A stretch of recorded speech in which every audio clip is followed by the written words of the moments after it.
परंतु स्थिति आपके समक्ष है। वासुदेव कुटुंबकम एवं सर्वे भवन्तु सुखिनः विचारधारा वाला देश, जहां आज नक्सल समस्या ने गंभीर रूप धारण कर रखा है। प्रश्न उठता है, ये नक्सली है कौन? समाज के सबसे शांत, शहरों से दूर जंगलों में रहने वाले तथा खेतों के माध्यम से अपने जीवन यापन करने वाले वो लोग जो अपने पूर्वजों द्वारा दिए गए धरोहर को बचाने के लिए सरकार के खिलाफ हथियार बंद हो गए हैं और अंततः ये लोग नक्सली बनने पर मजबूर होते हैं। महोदय, आधुनिकीकरण के नाम पर उन गरीब आदिवासियों की जमीनों को छीन ली गई तथा उन्हें मजबूर कर दिया बंधुआ मजदूर बनने पर, किंतु आज उनकी अधिकारों की कोई बात तक नहीं करता। मन समर्पित, तन समर्पित और यह जीवन समर्पित। मैं पूछता हूं, देश की धरती तुझे क्या दूं, क्यों दूं और किस लिए न्यौछावर करूं अपना सब कुछ तुम पर? क्या इसलिए कि मुझे देशद्रोह जैसे शब्दों से नवाजा जाए या इसलिए कि मुझे फर्जी इनकाउंटर में मार दिया जाए? जी हां अध्यक्ष महोदय, कुछ ऐसा ही समय था जब मान्य सूबे लखन भैया सोहराबुद्दीन तथा तुलसीराम प्रजापति को फर्जी इनकाउंटर में मार दिया गया। यह कैसी विडंबना है महोदय, हमारे विपक्षी साथी द्वारा मानव अधिकार का संरक्षण किए बगैर ही राष्ट्रीय सुरक्षा की बात करते हैं। जब आम लोगों का कोई अधिकार ही नहीं हो तो इस स्थिति में राष्ट्रीय सुरक्षा का क्या मतलब? मैं पूछना चाहता हूं अपने विपक्षी साथियों से, वे किस राष्ट्रीय सुरक्षा की बात करते हैं? पुलिस हिरासत में अत्याचार व मौत, उन्नाव केस, किसानों द्वारा आत्महत्या या बिहार के शेल्टर होम में हुई मासूम बच्चों के साथ दरिंदगी, क्या यह है राष्ट्रीय सुरक्षा?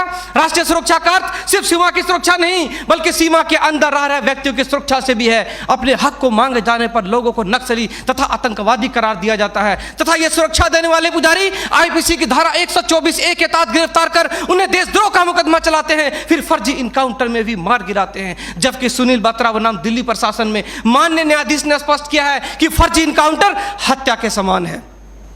10 जुलाई 2004 को मनोरमा देवी के साथ दुष्कर्म और उसकी हत्या तथा पूर्वोत्तर राज्य की महिलाओं द्वारा हम सुरक्षा बलों के समक्ष निर्वस्त्र होकर विरोध प्रदर्शन करना इस बात का द्योतक है कि हम सुरक्षा बलों ने arms force special power act का दुरुपयोग कर नाजायज फायदा उठाया है। वहां के लोगों को जबरन गिरफ्तार कर उसे मानसिक एवं शारीरिक रूप से प्रताड़ित किया है तथा उनकी बहु बेटियों के साथ दरिंदगी कर मानवता को संसार किया है। यह देश की सभ्य समाज एवं लोकतांत्रिक शासन प्रणाली पर प्रश्नवाचक चिन्ह है। सीआरपीसी की धारा 41, 42, 107, 151 के तहत बिना वारंट गिरफ्तार करने की शक्ति, सीआरपीसी की धारा 129, 130 मजमे को तितर बितर करने की शक्ति और जरूरत पड़ने पर गोली चलाने तक की शक्ति इन सुरक्षा बलों को दी गई है। और कितने अधिकार दिया जाए इन्हें? तो दे दो रोलेक्ट एक्ट जैसा अंधा कानून और ढूंढते रहो इतिहास के पन्नों पर स्वतंत्रता एवं समानता जैसी शब्दों को। महोदय, आज जरूरत है चिंतन की, मंथन की, जागरूकता की, लोगों में विश्वास जगाने की। आज जरूरत है सुपर 30 जैसे संस्थानों की, ताकि अपने पथ से भटके हुए बच्चों को उचित शिक्षा, भोजन इत्यादि का प्रबंध कराकर उसे विकास के सही मार्ग से जोड़ सके।